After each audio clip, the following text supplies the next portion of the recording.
Bundan oldingi Norvegiyada ishlash, yashash haqida qo'ygan videoyimga ko'pchilik tushunmabdi, shu yerda gapirganligimga. Hozir o'sha videoni adabiy tilda tushuntirib berishga harakat qilaman.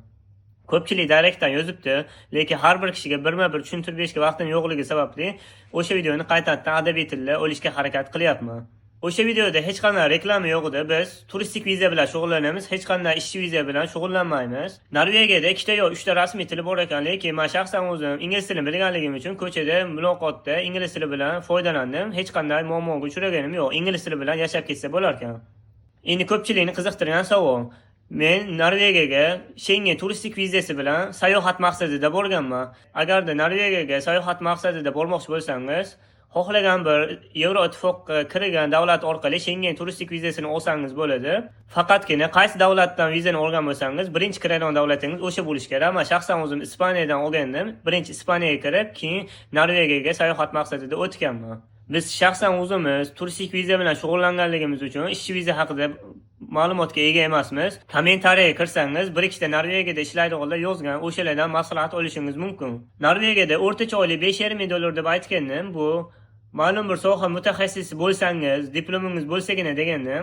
Buni 3 ta sababga ko'ra aytgandim. Birinchisi, aeroportdan tushib metroga bilet olaman deb kassaga borganimda, bir kunlik VIP bilet 35 dollarga, lekin men Ispaniyadan 2 kunlik VIP bilet 22 dollarga olgandim. Bir kunga 11 dollardan to'g'ri kelganda, deyarli 3 barobar qimmat Norvegiyada bitta bilet. Keyin kassachidan nima uchun bunchalik qimmat? Men Ispaniyadan bir kunga 11 dollardan bilet olgandim deganimda, kassachi ham kulib, "Sen dunyodagi eng qimmat davlatlardan biriga kelganingni bilmadingmi?"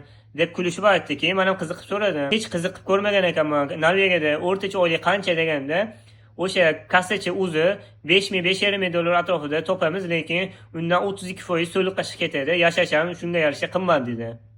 Ikkinchisi, Norvegiya ko'chalarda aylanib yurganimda bitta ayol bilan tanishib qoldim. Ingliz tilini yaxshi bilar ekan, ozgina gaplashishdi. Nima ish qilasan deb savol berdim. O'qituvchilik, Norvegiyada o'qituvchilik qilar ekan, o'rtacha oyligi 5 ming 5,5 ming dollar atrofida topaman dedi. Lekin u ham o'sha soliq haqida gapirdi. 32% soliq bor, yashash qimmat, o'zini aholisi ham yashash qimmatligidan, pul orttira olmaganligidan qiynalar ekan. O'zi shaxsan o'sha ayol o'zi aytdi. Endi uchinchisi, keyin o'zim ham qiziqib internetdan yozdim, o'rtacha Norvegiyada oylik qancha deb. Internetdan 5 ming 5,5 ming dollar atrofida o'rtacha oylik deb chiqardi. Bu oylik ma'lum bir sohada mutaxassisga ega diplomi borlar uchun. Keyin o'zbek oshxonasiga bordim. Bitta osh, salat va bitta suv bilan necha pul tushdi deb o'ylaysizlar? 35 dollar tushdi bitta osh yeyishim, lekin men o'shani Koreyada yeganimda uzog'i 10-12 dollar tushardi. 3 barobar, deyarli 3 barobar farqi bor. Keyin o'sha restoranda ishlaydigan aka bilan ozgina gaplashdik. O'rtacha qancha topasiz deb savol berdim. O'sha restoranda aka ishlab turib, o'rtacha 4 ming 4,5 ming dollar topar ekanlar. Lekin turar joy, oziq-ovqat, transportlar bilan katta summa chiqib ketar ekan, qo'lga tegadigan uncha ko'p qolmas ekan. Aka ham aytdilarki, Norvegiyada har bitta bosgan qadamingizda soliq qarab turadi dedi.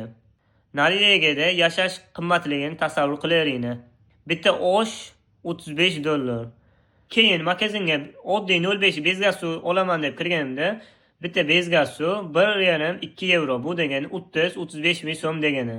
Va yana bir marta qaytarib o'taman, biz ishchi viza bilan shug'ullanmaymiz. Biz sayohat viza, turistik viza bilan shug'ullanamiz.